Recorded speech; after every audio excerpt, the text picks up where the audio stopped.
Shout out to the real star of the show, the vacuum, which I matched today. But seriously, shout out to the real star of the show, YHWH Elohim, who is not a star, but a creator of the universe. And we today are going to do Job 36 and 37, which was supposed to be done a few days ago, but I was rebuked from the 12 tribes for doing these readings, and cut my heart and distracted me. So I was not doing the reading properly. So now we're here, and fresh start, fresh reading, fresh eyes, hopefully a fresh new life soon. Let's get it.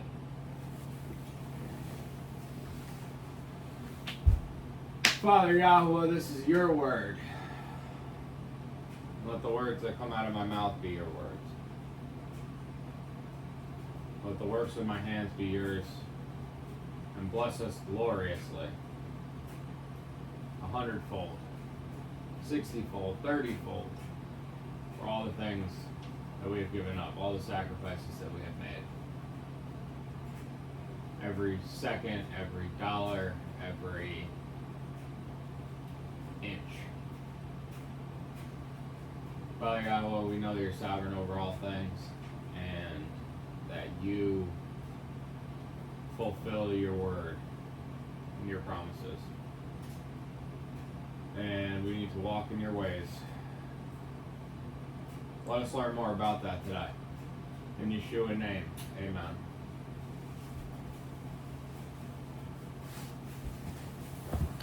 Okay.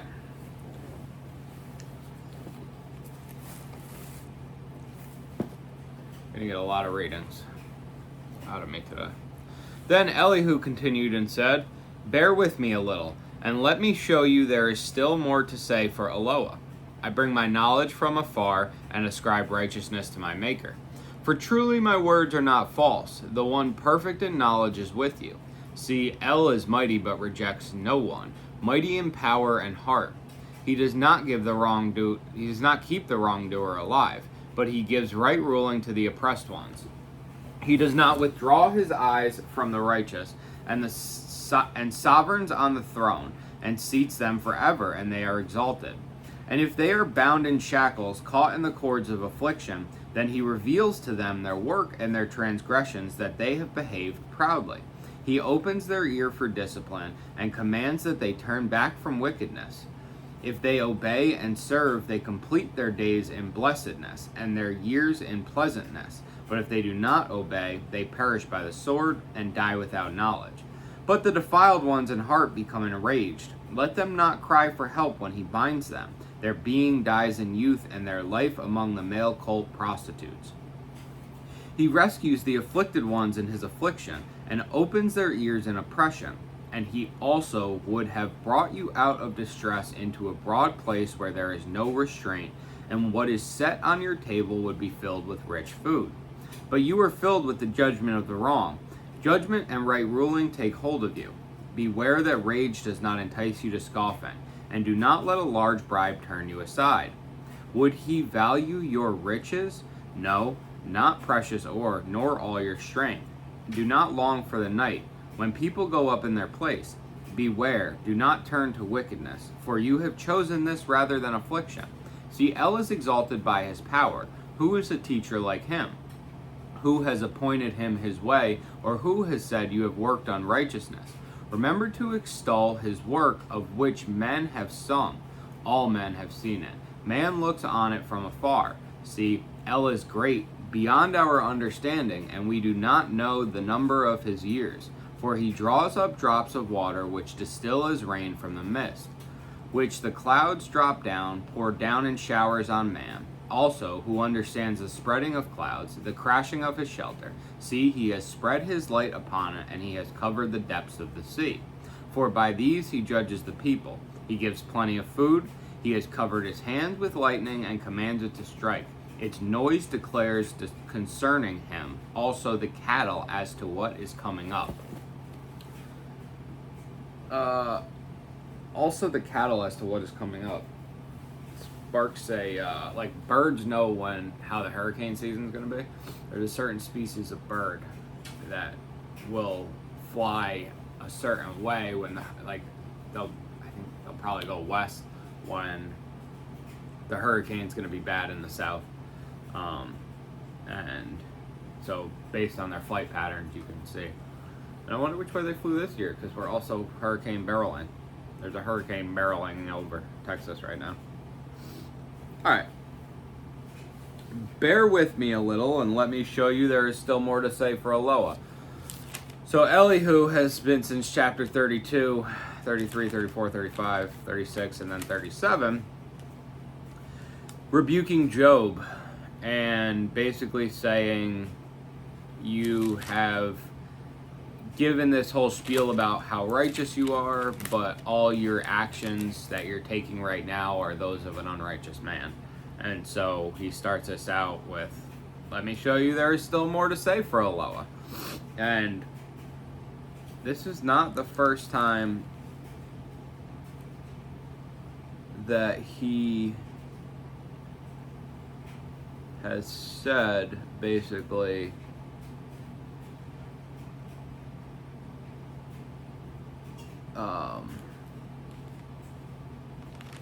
that he's speaking for El.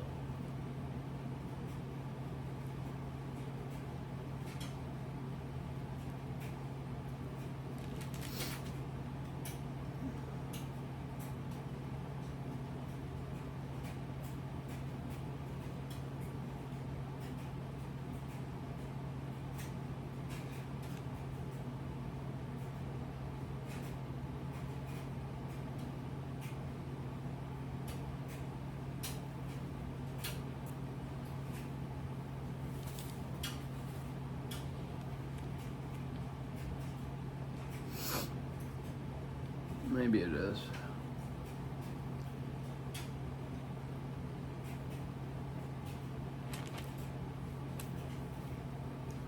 I might just be remembering from when I read it the other day, but then either way, he's saying there's still more to say for Eloah, as in like he is currently representing Eloah right now in this situation. I bring my knowledge from afar and ascribe righteousness to my Maker. Bring my knowledge from afar and ascribe righteousness to my Maker.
That there was a proverb regarding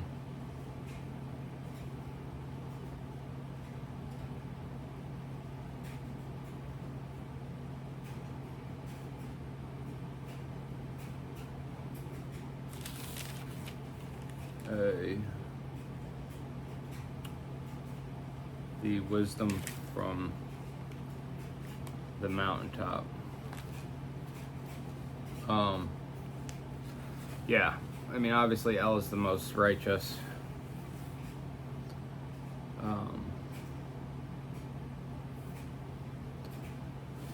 Let's see if this one has a...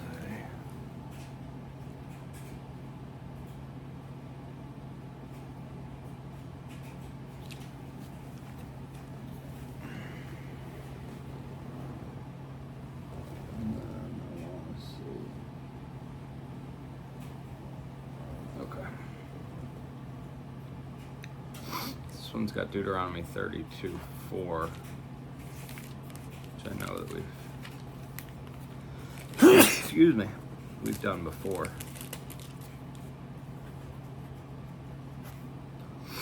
The rock perfect is his activity, for all his ways are justice, and a God of faithfulness, who is never unjust, righteous and upright he is.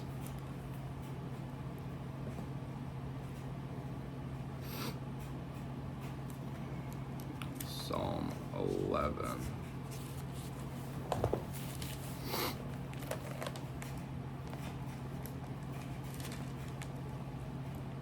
Psalm 11:7, and then there's a Psalm 139 in here too. For Yahweh is righteous, he has loved righteousness. The upright shall see his face. Let's read Psalm 11. In Yahweh I have taken refuge. Why do you say to me, flee to your mountain like a bird? For look, the wrong bend a bow. They set their arrow on the string, to shoot in darkness at the upright in heart. When the foundations are destroyed, what shall the righteous do? Yahweh is in his set-apart Hakal. The throne of Yahweh is in the heavens. His eyes see, his eyelids examine the sons of men. Yahweh tries the righteous, but his being shall hate the wrong, and the one who loves violence. Upon the wrong he rains snares. Fire and sulfur and a scorching wind are the portion of their cup. For Yahweh is righteous, he has loved righteousness. The upright shall see his face. Yahweh tries the righteous, but his being shall hate the wrong, and the one who loves violence. The other one is Psalm 139, which was brought up a couple of times, and I'm not super... We did read, but I'm not super familiar with it. I give thanks to you, for I am awesomely and wondrously made. Wondrous are your works, and my being knows it well. Daniel 9:14. I was looking more for the beginning of this, honestly, but it seems that this is gonna be... Hence Yahweh has watched over the evil and brought it upon us. For Yahweh our Elohim is righteous, and in all the works which he has done, but we have not obeyed his voice.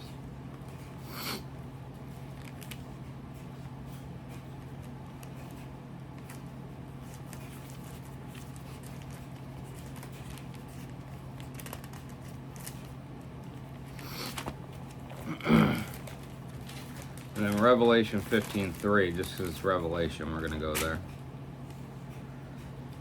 And they sing the song of Moshe, the servant of Elohim, which is Deuteronomy 32. And the song of the Lamb, saying, Great and marvelous are your works, Yahweh El Shaddai. Righteous and true are your ways, O sovereign of the set-apart ones. Yeah, lots of examples of Yahweh's righteousness.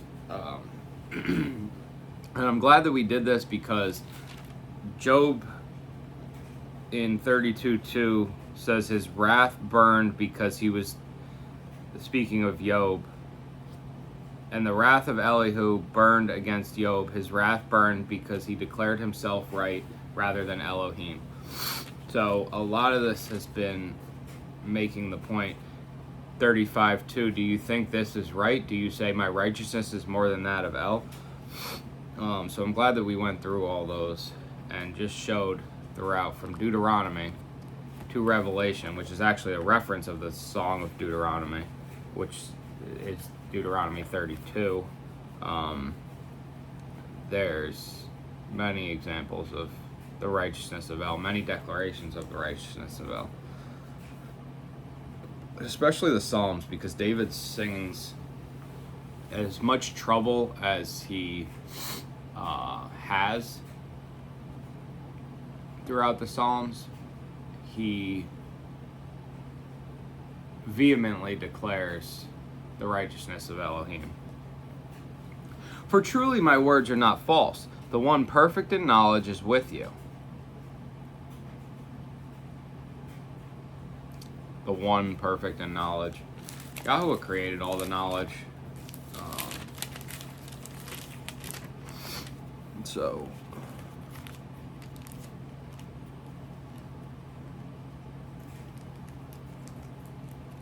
yeah.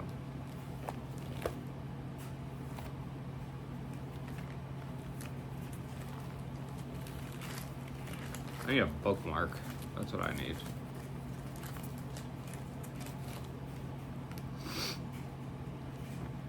He does not keep the wrongdoer alive, but he gives right ruling to the oppressed ones. That we definitely just read in Psalm 139, I think.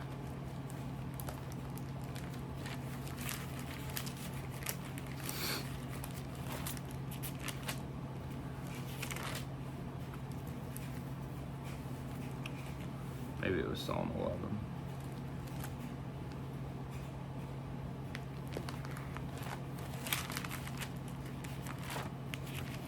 All the Psalms, songs of the Psalms.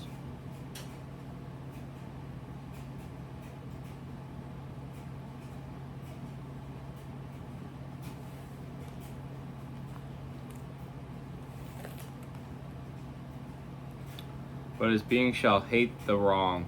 Yeah. Yahweh tries the righteous, but his being shall hate the wrong, and the one who loves violence.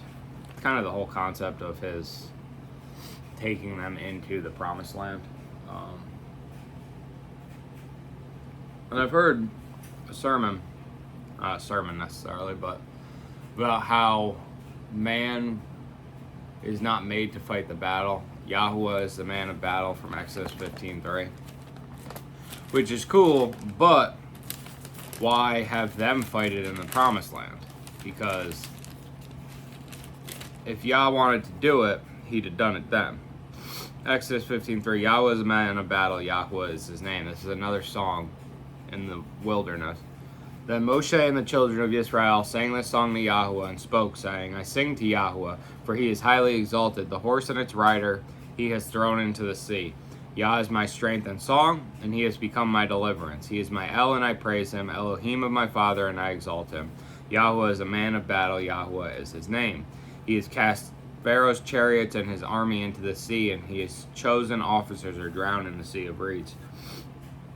So he takes them out, but they still have to go conquer the promised land. So there's still a war. They have to slay the giants, you know.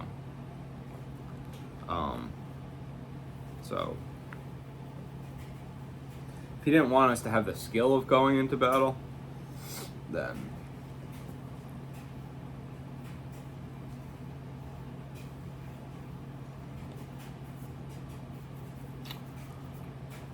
also came up to me that we've talked about the beginning of Judges and how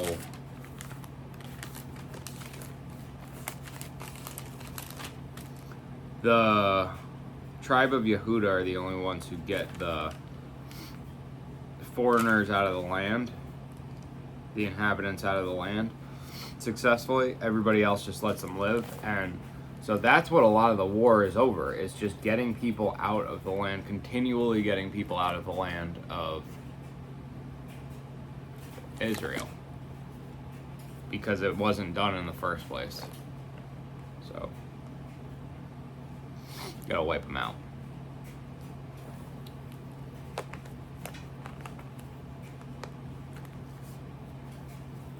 And I'm gonna go get my other phone.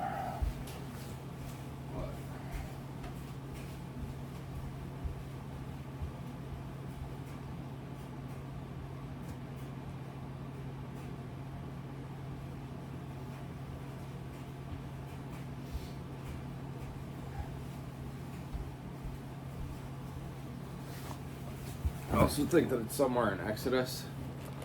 Just simply, like, very far in the beginning, get that evil out of your camp.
Alright, I'm going to give you 3 examples from Deuteronomy. Probably it is in Exodus, but it's a lot in Deuteronomy because of the... So, let's see. Let's start in Deuteronomy.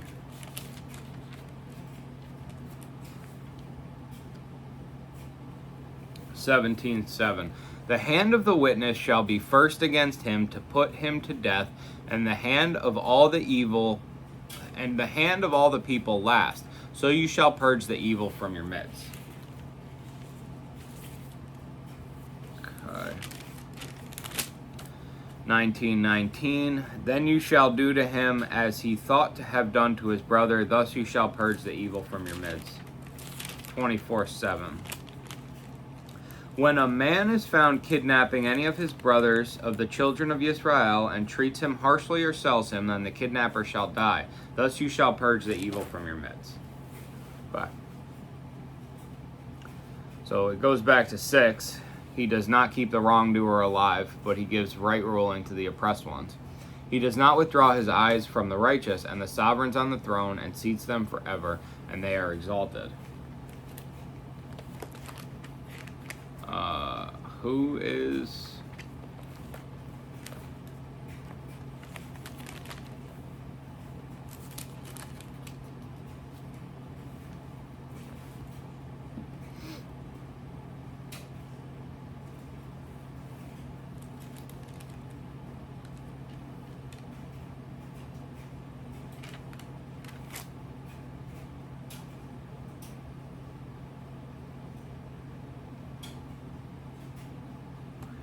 David is long dead by Jeremiah 30. But Jeremiah 39 says, and they shall serve Yahweh their Elohim and Dawid their sovereign, whom I raise up for them.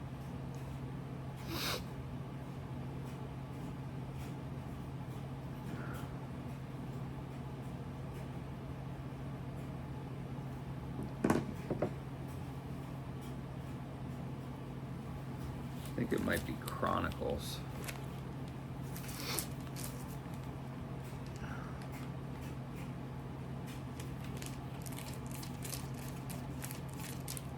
Right around there, Kings, whatever.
Okay, so 1 Chronicles 17.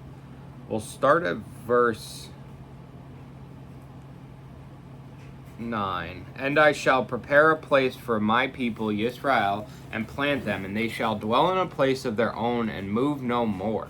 Nor shall the sons of wickedness oppress them any more as at the first, since the time that I commanded rulers to be over my people Israel, and I have humbled all your enemies. And I declare to you that Yahweh does build you a house. And it shall be, when your days are filled to go be with your fathers, that I shall raise up your seed after you, who is of your sons. And I shall establish his reign. He does build me a house, and I shall establish his throne forever. I am to be his father, and he is to be my son, and my love and commitment I do not turn away from him, as I took it from him who was before you. And I shall establish him in my house and in my reign forever, and let his throne be established forever. And we know that Yeshua is in the line of David. How is he his son? Well, I was going to read it from Luke, but technically it's the matriarchal line. So, Matthew 1:6, and Yishai brought forth Dawid the sovereign, and Dawid the sovereign brought forth Shalomo by Uriah's wife. He's actually in the line of Rehoboam, too.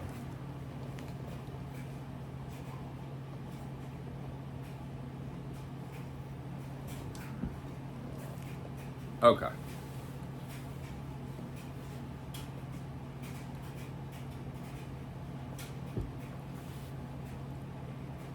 just had this crazy thought of like, people are all like, the virgin birth, it was aliens, and it was like, and pardon this from blaspheming, but I,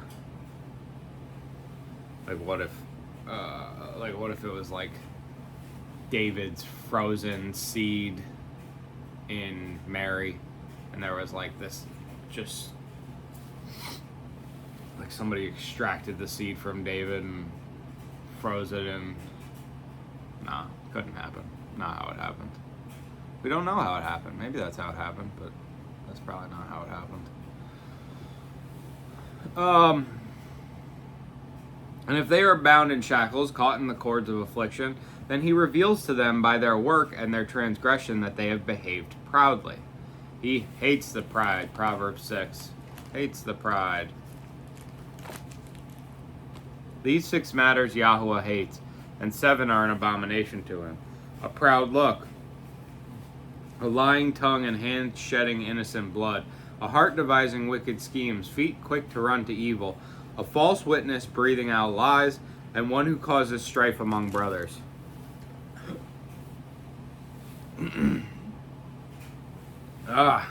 So I want it known also that that behaving proudly is a binding in shackles. And he opened their ear for discipline, and he commands that they turn back from wickedness.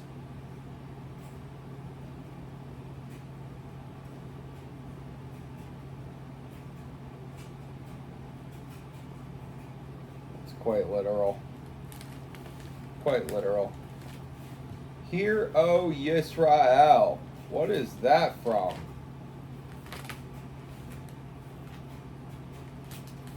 Where do we know that? Hear, O Yisrael. Speak to the children of Yisrael.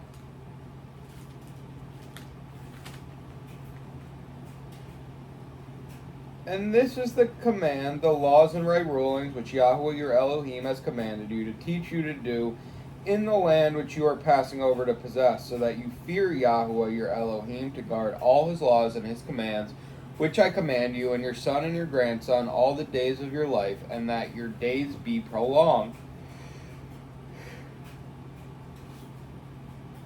And you shall hear, O Yisrael, and shall guard to do, that it might be well with you, and that you increase greatly, as Yahuwah Elohim of your fathers has spoken to you, in a land flowing with milk and honey. Hear, O Yisrael, Yahuwah our Elohim, Yahuwah is one. And you shall love Yahuwah your Elohim with all your heart, and with all your being, and with all your might. And these words, which I am commanding you today, shall be in your heart, and you shall impress them upon your children, and shall speak of them when you sit in your house, and when you walk by the way, and when you lie down, and when you rise up, and shall bind them as a sign on your hand, and that they shall be as frontlets between your eyes. And you shall write them on the doorposts of your house and on your gates.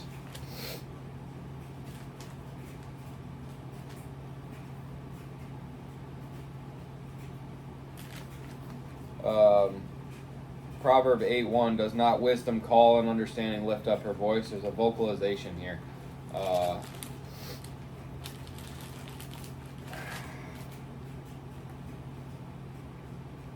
In the beginning Elohim created the heavens and the earth, and the earth came to be formless and empty, and the darkness was on the face of the deep, and the spirit of Elohim was moving on the face of the waters. And Elohim said, let light come to be, and light came to be.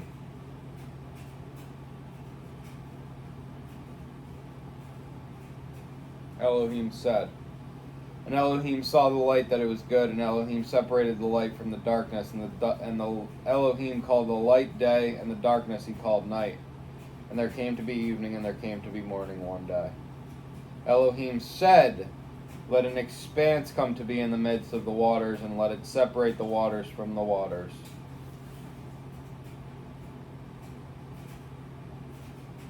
Elohim called, Elohim said, Elohim called, Elohim saw, Elohim said. From the beginning. Open your ear for discipline, and commands that they turn back from wickedness. If they observe and serve, if they obey and serve, which I just combined those, observe, obey and serve, they complete their days in blessedness, and their years in pleasantness. Obey and serve.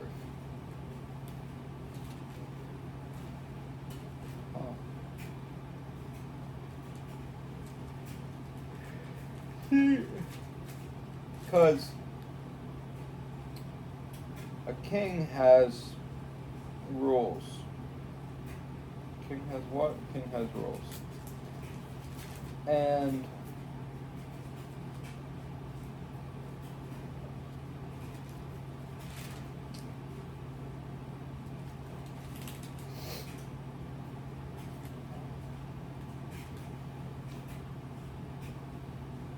John 15:12, this is my command, that you love one another as I have loved you. No one has greater love than this, that one should lay down his life for his friends. You are my friends if you do whatever I command you. No longer do I call you servants, for a servant does not know what his master is doing, but I have called you friends, for all teachings, which I heard from my Father, I have made known to you.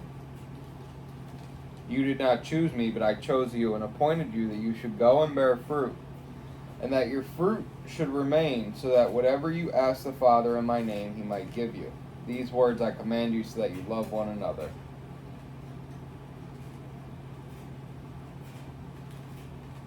How many times does Yahweh say, guard my commands?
Which I thought was Matthew 17. One of the Gospels.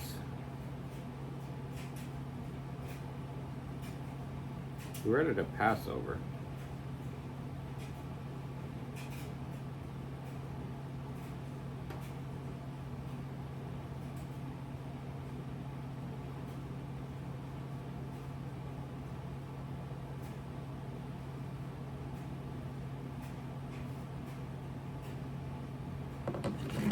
Oh, 20:28. Matthew 20:28, start at 27. Yeshua is washing the feet of the emissaries, the apostles.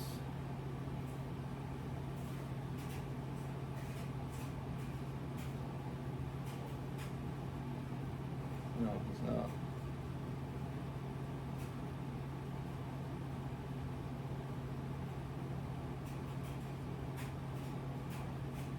I guess he's just talking to him. I thought that this was at the foot washing. And whoever wishes to be first among you, let him be your servant. Even as the Son of Man did not come to be served, but to serve, and to give his life as ransom for many. And as they were leaving Jericho, a large crowd followed him. Matthew 20:27 and 28.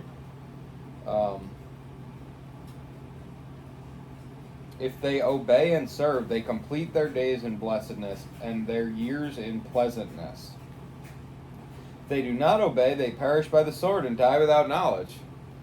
Oh, that's the opposite. We've read Deuteronomy 28 mostly here, but blessed if you do this. If you do, okay, I just opened up to this.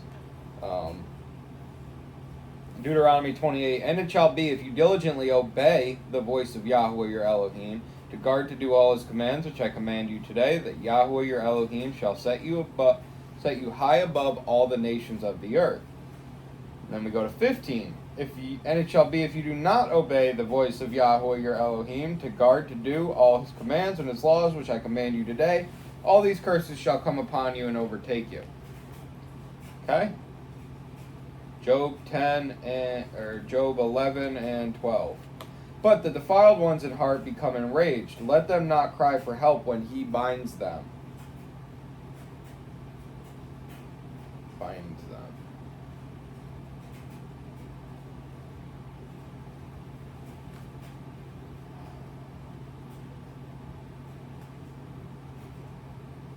There's a great quote about being bound by lawlessness. Bound. That Yeshua says.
This is not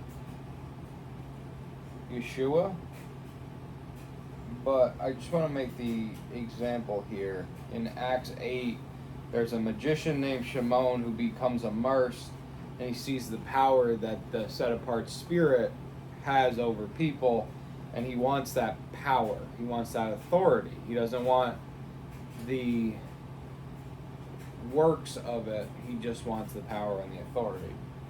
And so he says in 19, give me this authority too, so that I shall lay hands, so that anyone I lay hands on shall receive the set-apart spirit.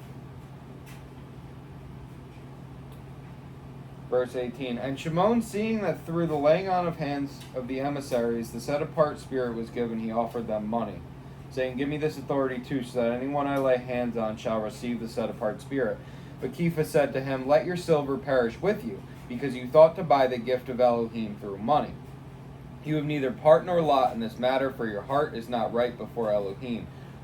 Repent therefore of this evil of yours, and plead with Elohim to forgive you the intention of your heart. For I see that you are poisoned by bitterness and bound by unrighteousness. The binding of unrighteousness. It is a binding. Their being dies in youth, and their life among the male cult prostitutes. Okay, so we've got a couple of verses for this one. In the New American Bible, I have 36:14 reprobate, CF, whatever CF means. Deuteronomy 23:18. So we're going to go there. And then we're also going to go to, let's see if it's in here. It says a hashtag, which, what?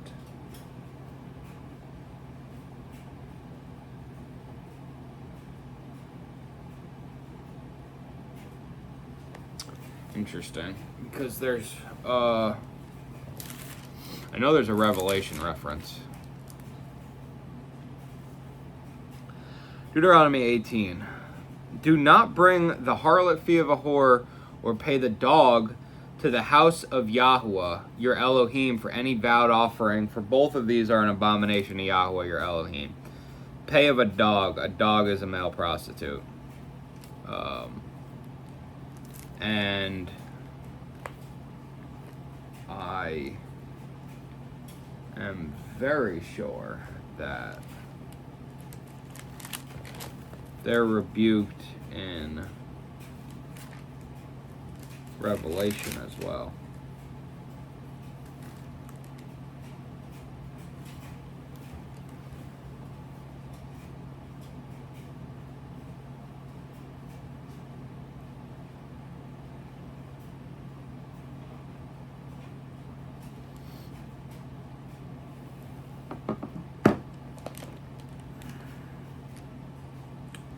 Oh, this one has 1 Kings 1:14.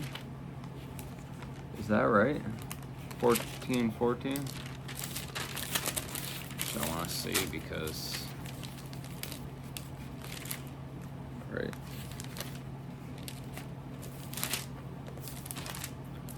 (14:24). And there were also cult prostitutes in the land. They did according to all the abominations of the nations which Yahuwah dispossessed before the children of Israel.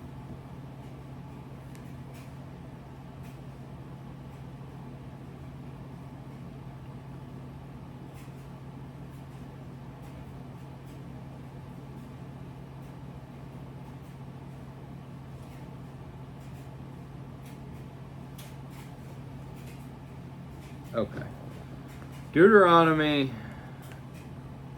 22:15. This is the end of the book. But outside are the dogs and those who enchant with drugs and those who whore and the murderers and the idolaters and all who love and do falsehood. Yeah. This is literally the end of the book, and it basically says there's some who have come in. Oh, and he showed me a river of water of life, clear as crystal, coming from the throne of Elohim and of the Lamb. In the middle of its street and on either side of the river was the tree of life, which bore 12 fruits, each tree yielding its fruit every month, and the leaves of the tree were for the healing of the nations. Wow. No longer shall there be any curse, and the throne of Elohim and of the Lamb shall be in it, and his servants shall serve him.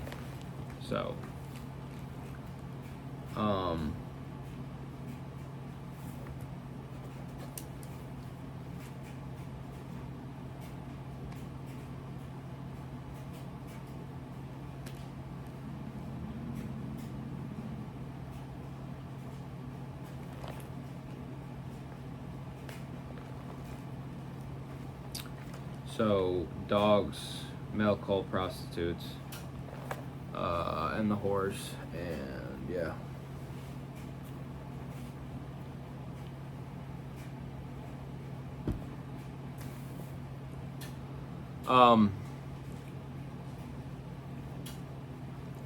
Their being dies in their youth, and their being dies in youth, and their life among the male cult prostitutes.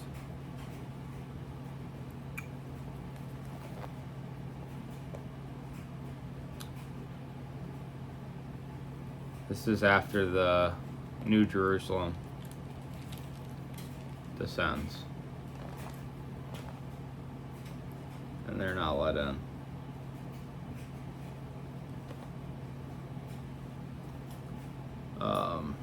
Deuteronomy, or Revelation 21:1, and I saw a renewed heaven and a renewed earth, for the former heaven and the former earth had passed away, and the sea is no more.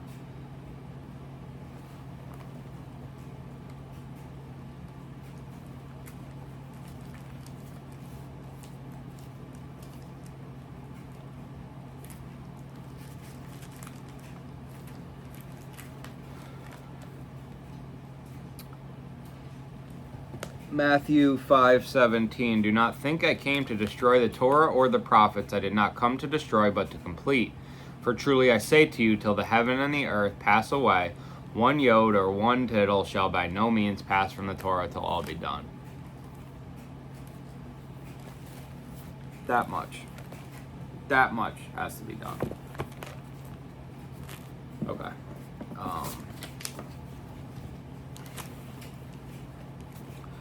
All right, verse 15, he rescues the afflicted one in his affliction and opens their ears in oppression.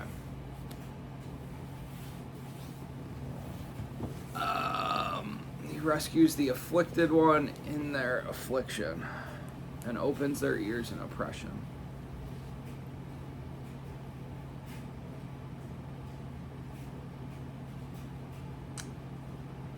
I know that's true, and I don't have the proof text for it. I don't even know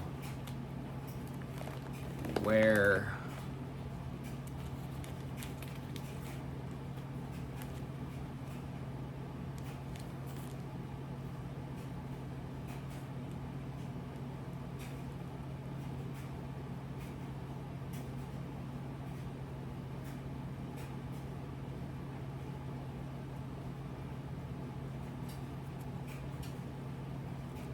If your heart turns away and you do not obey, and shall be drawn away, and shall bow down to other mighty ones and serve them. Back to the obedience.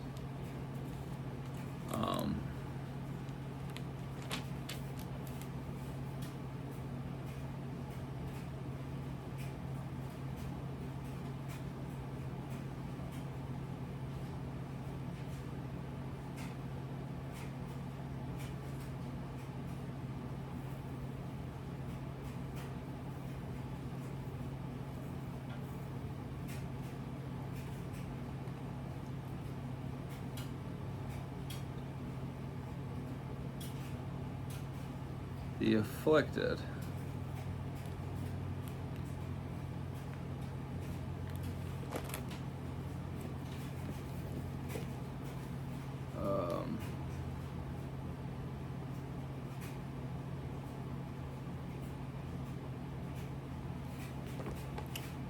All right. We all know that this is true, so we're not going to proof text it, but here's your proof text for that one. And he also would have brought you out of distress into a broad place where there is no restraint, and what is set on your table would be filled with rich food. But you are filled with the judgment of the wrong. Judgment and right ruling take hold of you.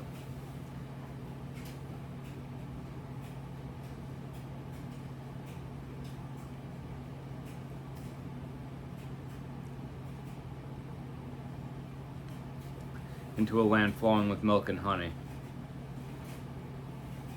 Beware that rage does not entice you to scoffing, and do not let a large bribe turn you aside. Would he value your riches? No, not precious ore, nor all your strength. Do not long for the night, when people go up in their place. Okay, so the reason that I read those together is because the New American Bible has a 16 to 20. The Hebrew text here is in disorder. The Vulgate has, therefore, he will give you most ample salvation from the narrow mouth. Salvation. which has no foundations beneath it. But the repose of your table will be filled with fatness.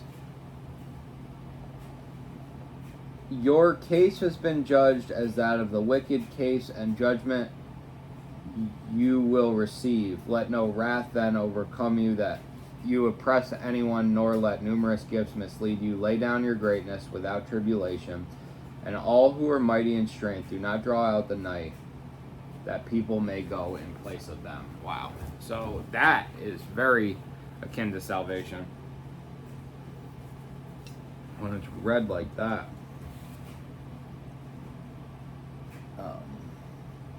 Boy. Even so would he have removed thee out of the strait into a broad place where there is no straightness, and that which should be set on thy table should be full of fatness. But thou hast fulfilled the judgment of the wicked. Judgment and justice take hold on thee. Because there is wrath, beware lest he take thee away with his stroke. Then a great ransom cannot deliver thee. Will he esteem thy riches? No, not gold, nor all the forces of strength. Desire not the night when people are cut off in their place. He draws you away from the brink of distress to a broad space, free of restriction, with rich food on your table as consolation. Then you will be satisfied with the judgment on the wicked. When judgment is rendered and justice is upheld, but take care that rage does not lead you into spitefulness, and do not let a large bribe lead you astray. Would you cry for help, or any of your strenuous efforts keep you from distress? Do not long for the night when people vanish from their place.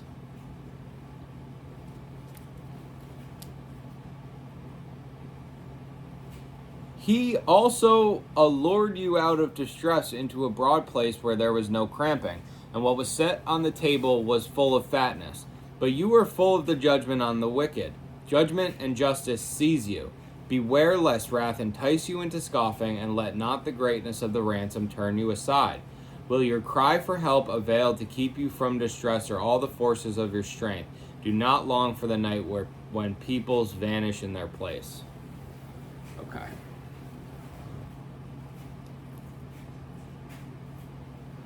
And he also would have brought you out of distress into a broad place where there is no restraint. And what is set on your table would be filled with rich food, but you are filled with the judgment of the wrong. Judgment and right ruling takes hold of you. Beware that rage does not entice you to scoffing, and do not let a large bribe turn you aside. Would he value your riches? No, not precious ore, nor all your strength. Do not long for the night when people go up into their place. So I'm going to take this. It's Matthew 24 is such a popular chapter, especially in this day and age. And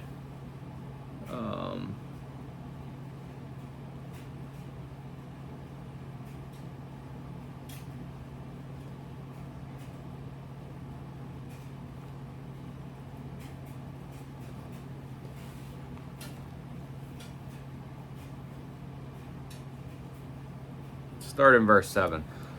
For nation shall rise against nation, and reign against reign, and there shall be scarcities of food, and deadly disease, and earthquakes in places. And all these are the beginnings of the birth pains. Then they shall deliver you up to affliction. Oh, we found our affliction verse. He rescues the afflicted one in his affliction, and opens their ears in oppression. Watch, let's read on. Praise be to Elohim for his direction. Then they shall deliver you up to affliction and kill you, and you shall be hated by all nations for my name's sake. And then many shall stumble, and they shall deliver up one another, and shall hate one another.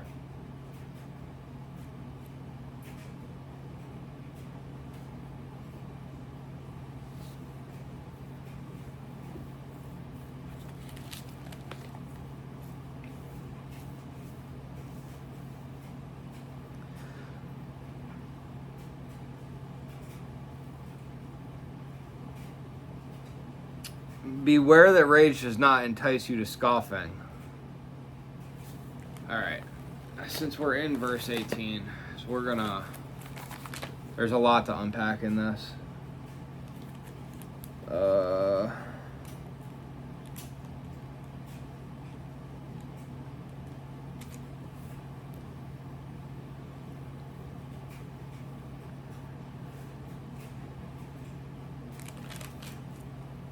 Exodus 23:8. And do not take a bribe, for a bribe blinds the seeing one and twists the words of the righteous. Okay. Now we're going back to Matthew 24.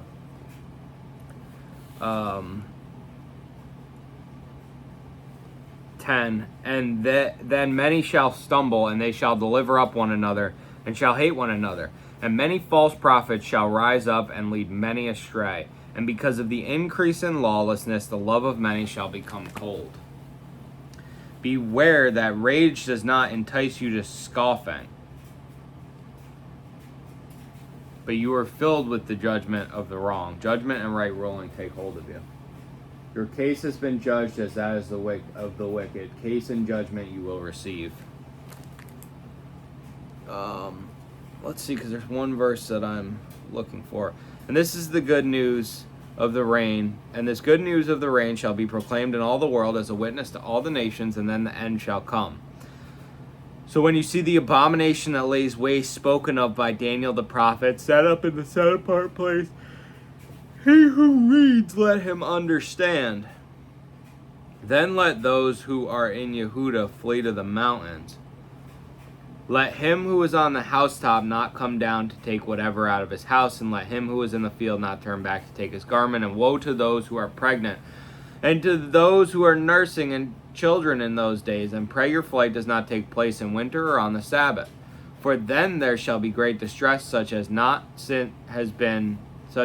not been since the beginning of the world until this time. No, nor ever shall be. And if those days were not shortened, no flesh would be saved, but for the sake of the chosen ones, those days shall be shortened. If anyone then says to you, look, here is the Messiah, or there, do not believe. For false messiahs and false prophets shall arise, and they shall show great signs and wonders, so as to lead astray, if possible, even the chosen ones. See, I have forewarned you. So if they say to you, look, he is in the desert, do not go out, or look, he is in the inner rooms, do not believe. For as lightning comes from the east and shines to the west, so also shall the coming of the Son of Man be. For wherever the dead body is, the vultures shall be gathered together. And immediately after the distress of those days, the sun shall be darkened, and the moon shall not give its light, and the stars shall fall from the heavens, and the powers of the heavens shall be shaken. And then the signs of the Son of Man shall appear in the heavens, and then all the tribes of the earth shall mourn. And they shall see the Son of Man coming on the clouds of the heavens with power and much esteem. And he shall send his messengers with a great sound of a trumpet. And they shall gather together his chosen ones from the four winds, from one end of the heavens to the other. And learn this parable from the fig tree. When its branch has already become tender and puts forth leaves, you know that the summer is near. So you also, when you see all these, know that he is near at the doors. Truly I say to you, this generation shall by no means pass away until all this takes place. The heavens and the earth shall pass away, but my word shall by no means pass away. But concerning that day and the hour no one knows, not even the messengers of the heavens, but my Father only. And as the days of Noah, so also shall the coming of man be.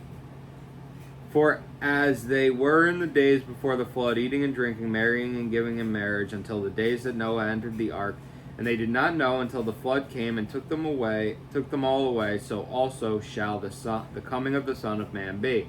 Then two shall be in the field, and one is taken and one is left. Two women shall be grinding at the mill, one is taken and one is left.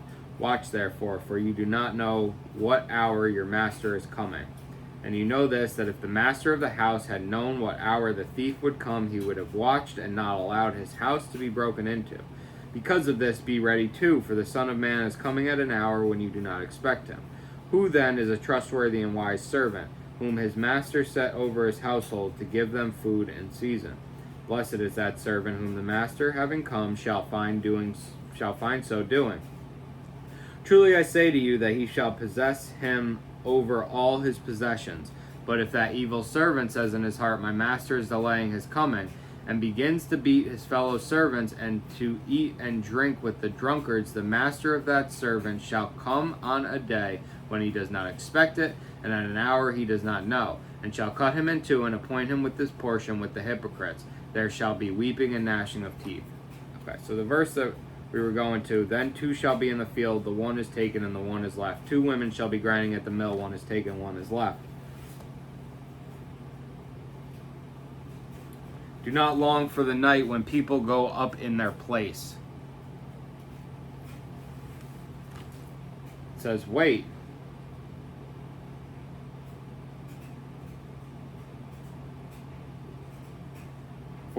Because of this, be ready too, for the Son of Man is coming at an hour when you do not expect him. Do not seek it. Do not desire. Do not long for the night. And then we get parable of the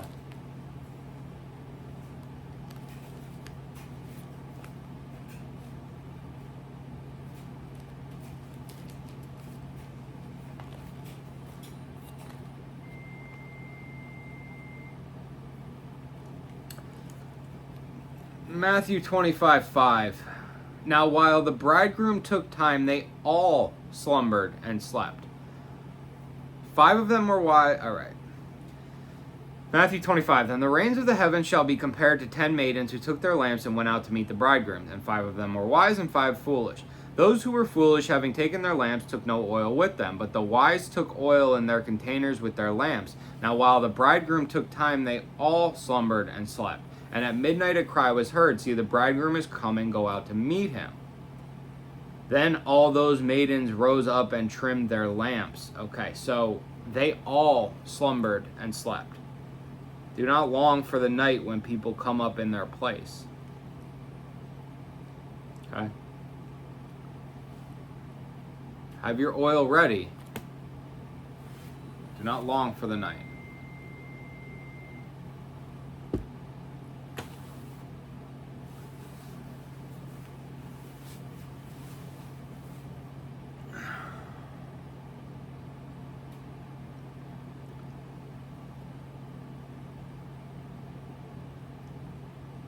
Beware, do not turn to wickedness, for you have chosen this rather than affliction.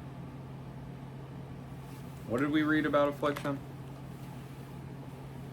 Then they shall deliver you up to affliction and kill you, and you shall be hated by all the nations for my name's sake. That's Matthew 24,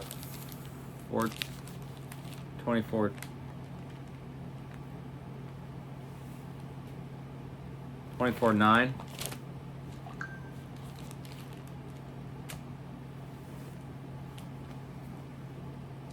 John 15:18. If the world hates you, you know that it hated me before it hated you. If you were of the world would love its own. But because you are not of the world, but I chose you out of the world, for that reason the world hates you. Do not turn to wickedness, for you have chosen this rather than affliction. See, El is exalted by his power, who is a teacher like him. Who is a teacher like him? Job 28:28.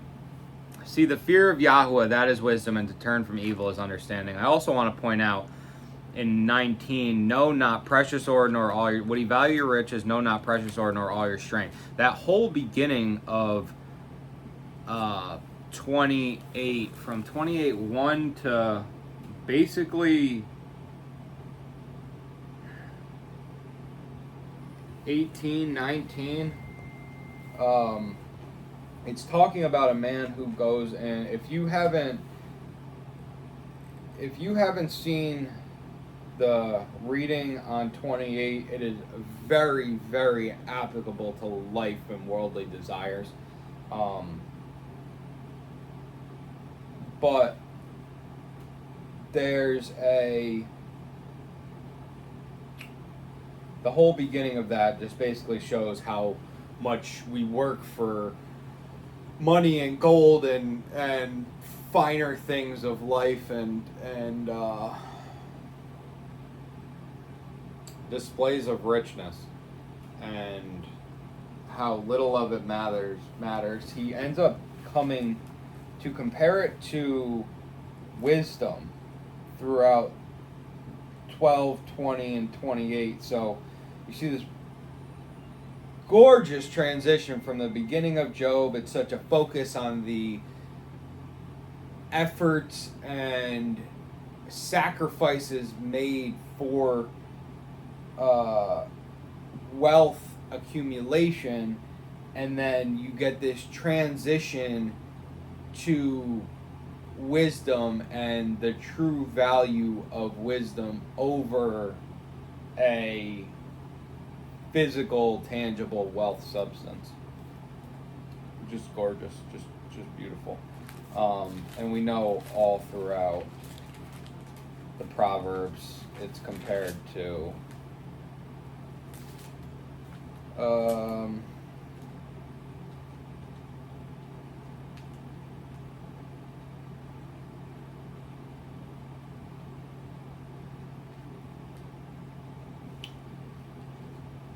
Proverb 8 verse 10, accept my discipline and not silver, and knowledge rather than choice gold. For wisdom is better than rubies, and all delights are not comparable to her. And then if we go over to verse 18, riches and esteem are with me, enduring wealth and righteousness. My fruit is better than gold and fine gold, and my increase than choice silver. This is speaking from the perspective of wisdom. Verse 3, beside the gates leading to the city at the entrances, she shouts. All the rest of Proverb 8. Wisdom shouts Proverb 8 from the gates of the city. Boy, it's just incredible the way that he works. Okay. Who has appointed him his way, or who has said, you have worked unrighteousness? Who's going to tell this to El? Who appointed him his way? I mean, like, he is the creator of the heavens and the earth, so. Remember to extol his work of which men have sung. This is, I mean, obviously we got the song in Exodus 15, Deuteronomy 32, 1 Chronicles 16, all the psalms, the tambourines and the lyres and the harps and all that stuff. But this is where we start getting into the actions of Job throughout, 29 to 31, 26 to 31. And definitely 29, because he speaks very, and I can relate to this. I mean, 29, it's like, I've said that whole chapter by myself, like, just time and time again. So this is why I'm so curious about the book, and we're spending so much time on this, because anybody who truly seeks wisdom has done this. And I think that as we come into, like, now we're in 36, 2 chapters before Yahweh starts to speak, and we're getting a vision of Matthew 24 end times when all judgment comes to pass. And so Elihu starts this with, there's still more to say for Eloah. He gives allusion to a Matthew 24 time and basically tells Job to straighten up.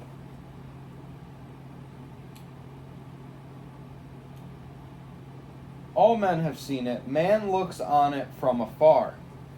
See, El is great. I bring my knowledge from afar and ascribe righteousness to my Maker.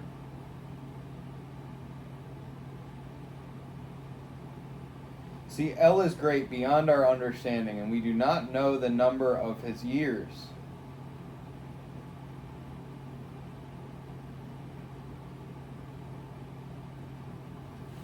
What does that say? No man knows the day or the hour?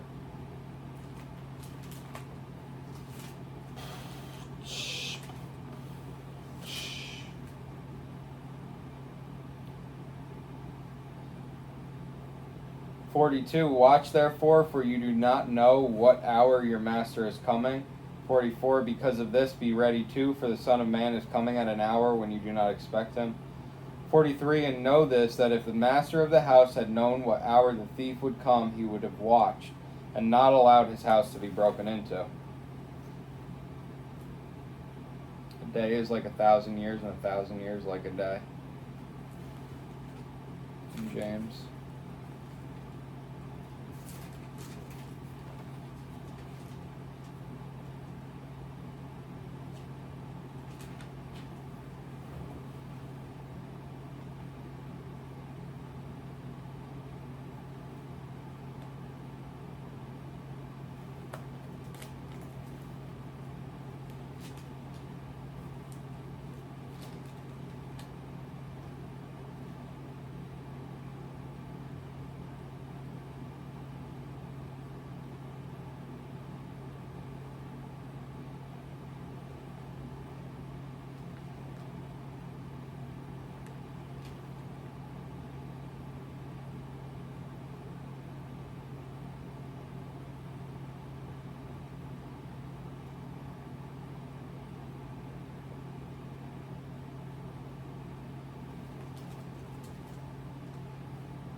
Yeah, it's in here.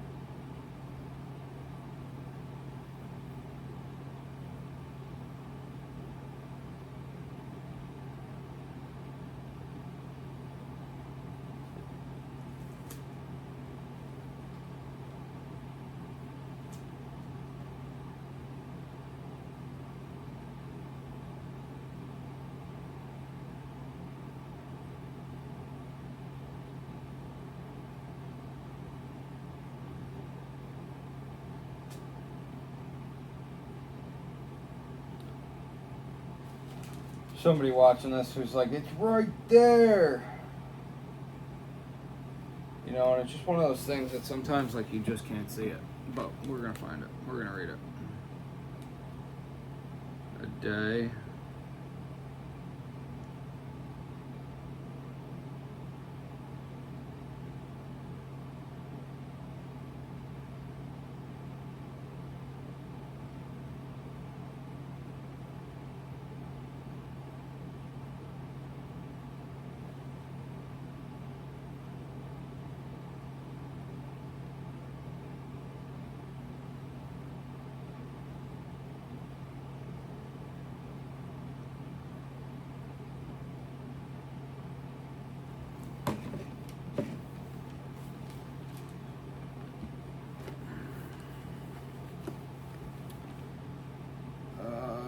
See, El is great beyond our understanding, and we do not know the number of his years.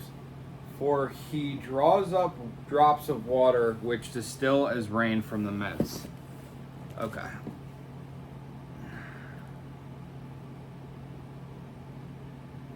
I was going to let it go, but now this is telling me that it doesn't exist.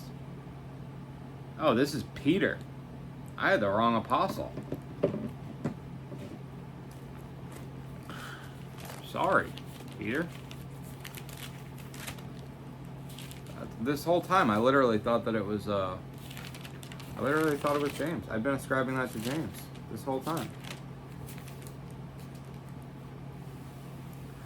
2 Peter 3:8, but beloved ones, let not this one matter be hidden from you, that with Yahuwah, one day is as 1,000 years, and 1,000 years as one day, which is also Psalm 90, verse 4, which we will not go to right this second. For 1,000 years in your eyes are like yesterday that has passed, or like a watch in the night. We are...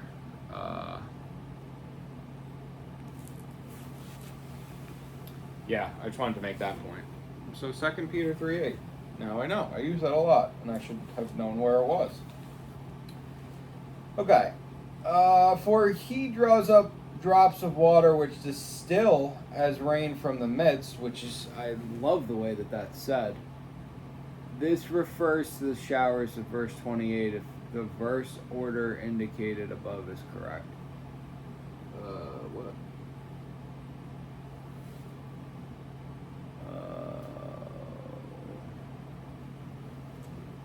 See, they reordered everything. Okay. Because of the uncertainty of the text, no translation of these verses has received unanimous approval from exegetes. Also, who understands the spreading of the clouds, the crashing from his shelter. We're going to go 27 to the end. For he draws up drops of water, which distill as rain from the midst, which the clouds drop down, pour down in showers on man. Also, who understands the spreading of clouds, the crashing from his shelter. See, he has spread his light upon it, and he has covered the depths of the sea. For by these he judges the people. He gives plenty of food. He has covered his hands with lightning, and commands it to strike. Its noise declares concerning him also the cattle as to what is coming up. We started this by my remark on the fact that the birds know where to go, and so animals have this inclination of like basically the weather, and I want to say that they can, read everything, but they have this innate ability to basically, they have a sixth sense as far as what's going on in the earth. and I think it's their lack of what am I going to wear today, and what's on TV today, and, you know, how do I find a mate, you know, they just do, you know, that allows them to be a little bit more sensitive to the earth and respond to it. You ever see, like, in a storm, like, a lot of time the animals will evacuate the area where the storm's coming through. You know, so. But 27 to 33 is a storm picture. For he draws up drops of water, which distill as rain from the midst. Job, well, Elihu at least, already understands condensation, evaporation, condensation, precipitation, and I mean, I don't know, I guess you sit and you watch clouds form enough days, you know what I mean? I don't know. I guess these things were probably easier back then. They didn't have colorful diagrams from second grade about it. Which the clouds drop down, pour down in showers on man. This has this weird thing about all of this. For by these he nourishes the nation and gives them food in abundance.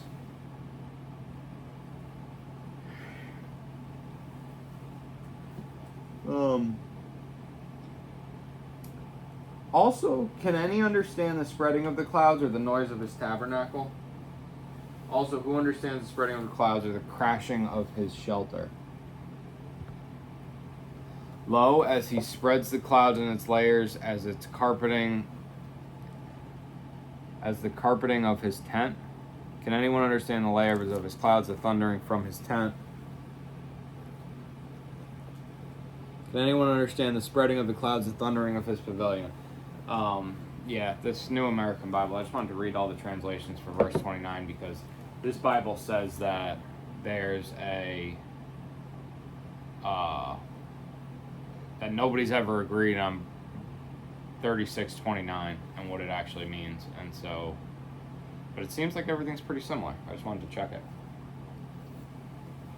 Alright, now, we're still in this storm expose, if you will. We've got the water, and who understands the spreading of the clouds, the crashing from his shelter, his tent, the thundering from his shelter? So, like, if you've ever seen the clouds start moving and then you hear the thunder, you don't see the lightning, there's no rain yet, the clouds, like, and I'm thinking, like, when a jet plane takes off at Mach speed and breaks the sound barrier, like, it's just that, like, rapid expansion or contraction of air, depending how you look at it. I don't know what the exact science term is. Probably an expansion, a rapid expansion of air, like a whip, you know what I mean? Like where, and it doesn't actually, it's just hitting the air, you know what I mean? Like it just whips the air, it's just like cracks through. And so that's what the question is here. Who understands the spreading of the clouds, the crashing from his shelter? Well, we kind of understand it now today, but we don't understand Elohim's hand in it. And it's interesting to hear this from his shelter, as in, like, he dwelt among the clouds only, but he dwells so as lightning will shine from the east to the west, so will the coming of the Son of Man be. So this is more earthly than Elohim's dwelling, as far as I'm understanding it. 24:27 of Matthew. For as lightning comes from the east and shines to the west, so also shall the coming of the Son of Man be.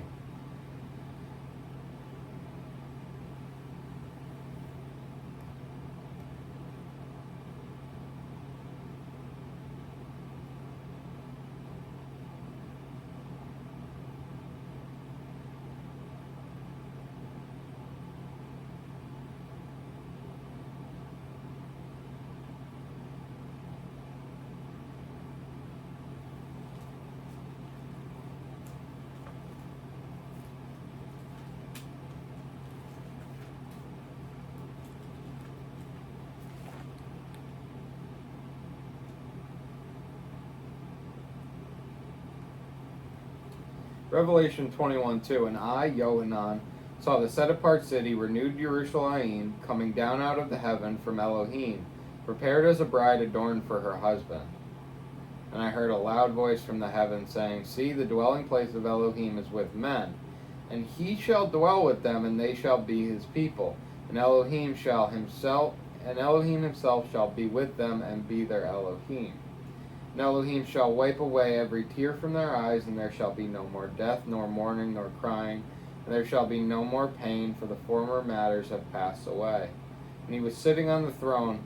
He who was sitting on the throne said, See, I make all matters new. And he said to me, Write, for these words are true and trustworthy. And he said to me, It is done. I am the Aleph and the Tav, the beginning and the end. To the one who thirsts I shall give of the fountain of the water of life without payment. The one who overcomes shall inherit all of this, and I shall be his Elohim, and he shall be my son. Okay. So, possibly, verse 29 here, possibly.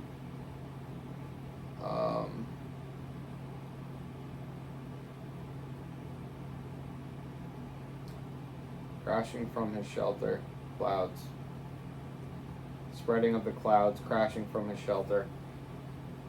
So you picture like the clouds parting, the New Jerusalem coming down, and just settling into the earth.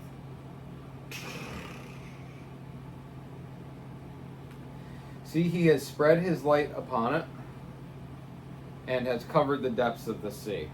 Which, what have we talked about the depths of the sea as? We've talked about Rahab and Leviathan, both as, where was it, 26? A law of encirclement on the face of the waters until the end of light with darkness. The columns of the heavens tremble and are stunned at his reproof. By his power he calmed the sea, and by his understanding he struck down Rahab. By his spirit he adorned the heavens, his hand whirled the fleeing serpent. See, these are the fringes of his ways, and how little a matter is heard of him. And who understands the thunder of his power? Also, who understands the spreading of clouds, the crashing of from his shelter? A lot of different ways to interpret this here. Just kind of spitballing, seeing what sticks. I could be as simple as the expansion of air pressure, promptly creating thunder. It could be as far out as Revelation 21:2, the coming of the New Jerusalem. It could be as metaphorical as Job 26:14. Who understands the thunder of his power, his authority? By his power he has calmed the sea, and by his understanding he struck down Rahab. Until the end of light with darkness, and has covered the depths of the seas. He has spread his light upon it. Coming through, it's so beautiful how we work through these things. For by these he judges the people. He gives plenty of food.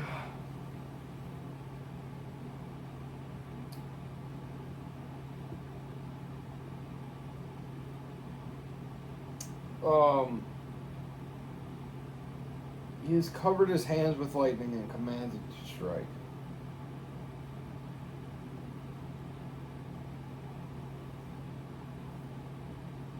Its noise declares concerning him also the cattle as to what is coming up.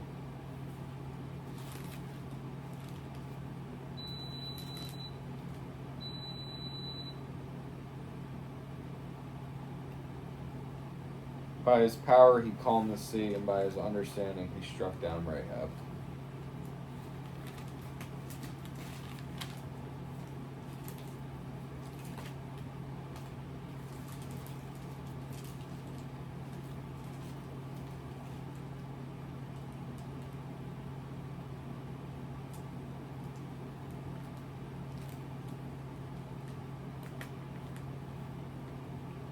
Matthew 8:23, and when he entered into a boat, his taught ones followed him.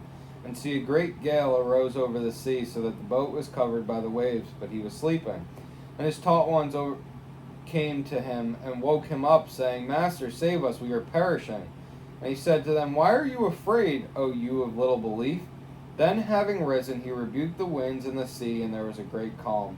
And the men marveled, saying, What is this, that even the winds and the sea obey him? Huh. Even the winds and the sea obey him. So to the cattle.